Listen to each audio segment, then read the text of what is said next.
Okay, there's a lot of discussion or confusion about what is a router and what is a shaper. If you log into various woodworking bulletin boards, people use the terms interchangeably.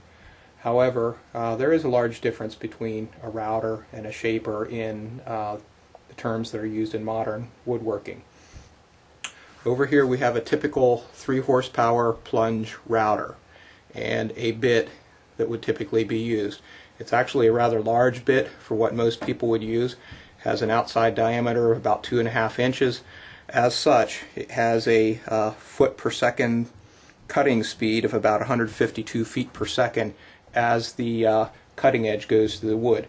That will produce a very good quality of cut, but as you can notice, it's not a particularly large radius, and as we move to the need for larger profiles, larger amounts of wood removed during the cut, we need to step up to a larger type of technology that will support the extra mass being spun and the quantity of wood to be removed.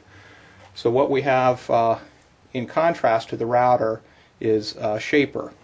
Shaper, the particular one we're dealing with here today is a Powermatic 27, and we have 2 sets of spindles available for it. The first quill assembly is what's referred to as an interchangeable spindle assembly. What that means is the large quill here that contains the bearings can actually receive several variable size spindles.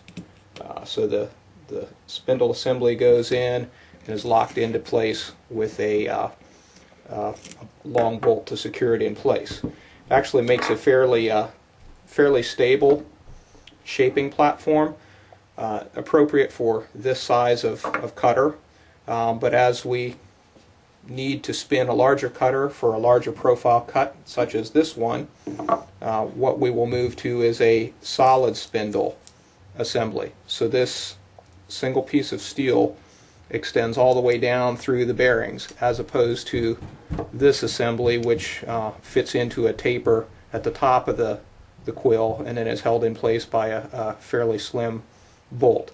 So this, in contrast to the router, is a very robust assembly, but then when we need to spin a large cutter, we want something more like this. A lot of people will talk about the fact that a shaper turns more slowly. The particular model I'm working with here has 2 speeds, 7,000 RPM and 10,000 RPM.